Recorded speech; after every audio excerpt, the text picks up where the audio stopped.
and I think you'll agree, an excellent pose. But there's posing, and there's posing.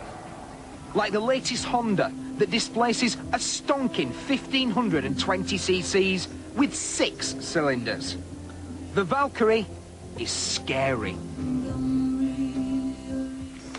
If you're thinking that this looks a lot like Honda's original Grand Touring bike, the Goldwing, then that's probably because this monolithic lump is the latest incarnation of that engine. And it is massive in every way. You know, sat here, I feel 8 years old all over again. Sat in our backyard, desperately trying to reach the handlebars of my dad's Norton. The difference this time, I've got the key.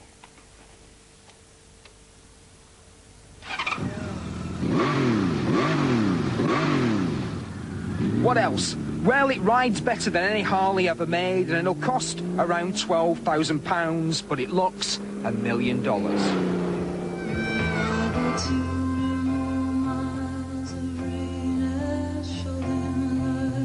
I like it a lot, but at the end of the day, it's more at home on the range than in Surrey.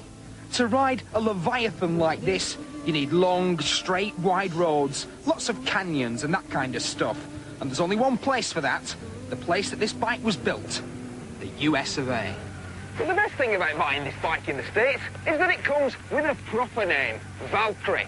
Whereas in Europe, because of nasty connotations, we're stuck with F6C, which makes it sound like a modem for your PC. Well, I reckon they've both got it wrong.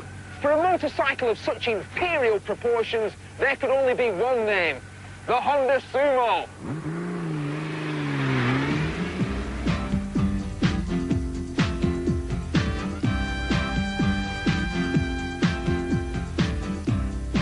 This is the Jaguar XK8. Now, there are 4 key points. First, it's got proper wood. That dash looks like an upended coffee table. Second, under the bonnet, there's a 290 horsepower, 4-litre V8 engine. Third, while it's not as pretty as an Aston Martin DB7, you have to admit it's still the full 38 double D with silicon uplifts. And finally, if you've got 4 kids, forget it. How bizarre! How bizarre! How bizarre! You, Mr. and Mrs. Prolific, need a van with electric windows, or in car industry speak, a people carrier. I'm no great fan of the breed, but if you must have one, this brand new Seat Alhambra makes a deal of sense.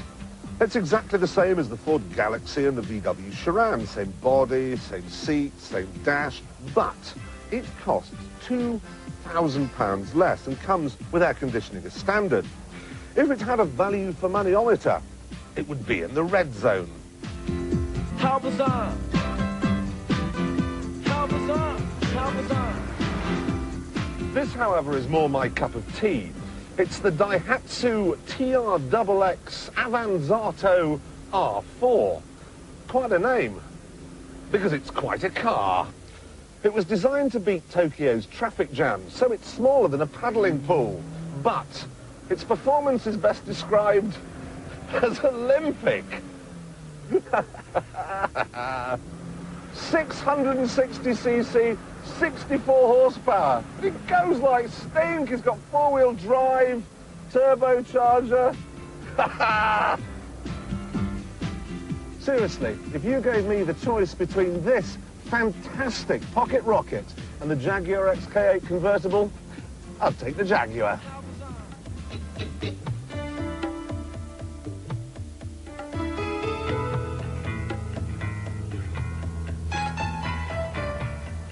If you know about cars, then you know that off-road bruisers like this are all washed up. You know that the public has fallen out of love with their bulk, their thirst, and their thrusting upwardly mobile image. Then you might be surprised to learn that the 4-wheel drive market hasn't collapsed at all. So far this year, 38,000 of these have been sold.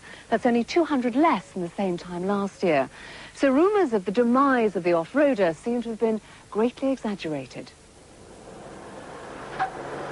People like the extra height, the feeling of security, the flexibility, and the go-anywhere potential of 4-wheel drive, even if most of the time it is just that, potential.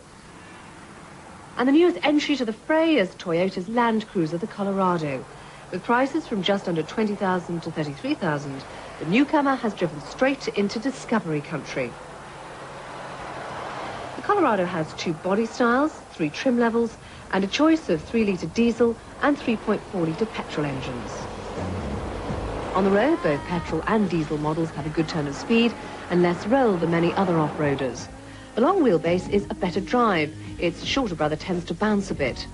Figures suggest that 4-wheel drives are here to stay. If you're looking to buy one at the top end of the market and you don't want to follow the herd to the local Jeep dealer, then the Colorado is well worth a look. But of course, 4-wheel drive vehicles should really spend their time off the road. And here at Top Gear Live, you get the chance to experience the mud and the bumps on the off-road circuit.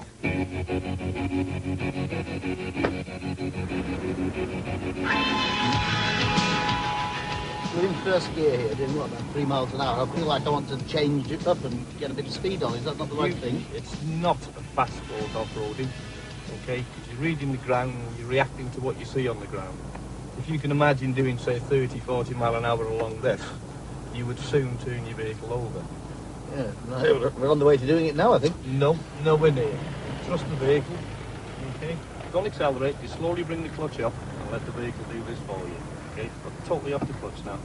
Keep your wheels straight. Really? It feels as though the wheels are lifting. Not yet. These vehicles will actually go up to 45 degrees before they turn over. And how many degrees was that, do you think? Oh, I'd say we were about 20. So twice as much than you can go. Well, this is a really varied course. It's good to have a go, but even as a passenger, it's a fantastic experience.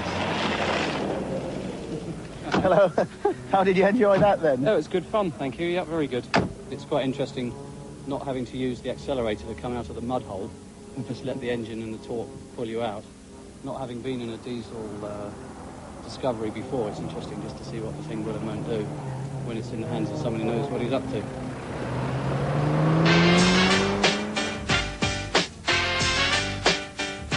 I can't believe this. I went all the way to Texas to drive one of these monster trucks, and there's one right here, in my own backyard.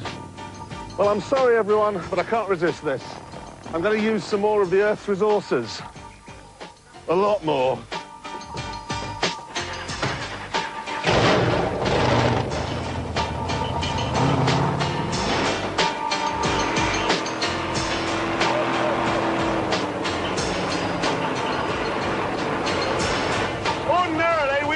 About fuel consumption on Top Gear, but right now, just dawdling along, I am using 8 gallons of alcohol to do 1 mile. I don't think Greenpeace are going to use these as company cars.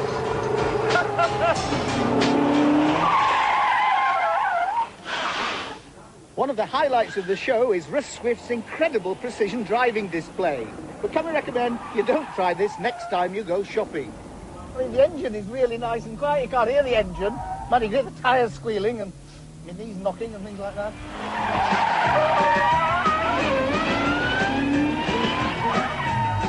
Oh, it's the smell of rubber. It's not rubber time.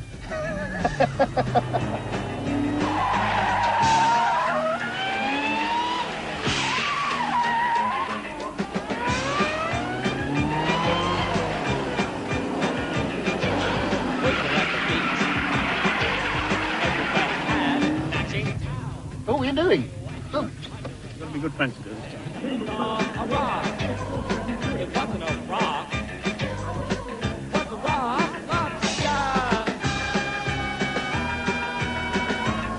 This is impossible. I'm glad you got your arm there. It's sort of stopping it falling on top of you. What a feeling. This is absolutely incredible. I mean, I've been on 2 wheels plenty of times and rallying and doing all sorts of things, but I mean, we're actually vertical. Hold on, guys.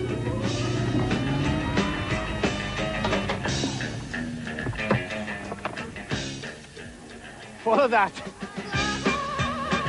Now, obviously, you come to Top Gear Live to see the cars, but it's also an opportunity to learn how to drive. And of course, learning how to drive, the best thing to do is start young, like young Daniel here, 7 years old. Now, Daniel, what are you going to do now? I'm going to drive the car and and go around the circuit. Are you a good driver? Yes. What do you really want to drive? A limo. Right, where you go?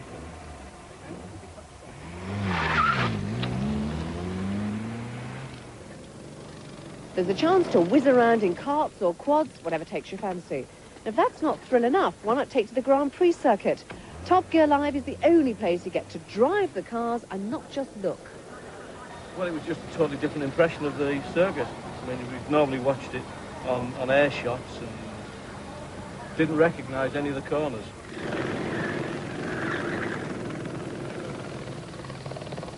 A helicopter's got to be the best way to see the show, but just next door you can have a waltzing lesson on the skid pad, if your stomach can stand it.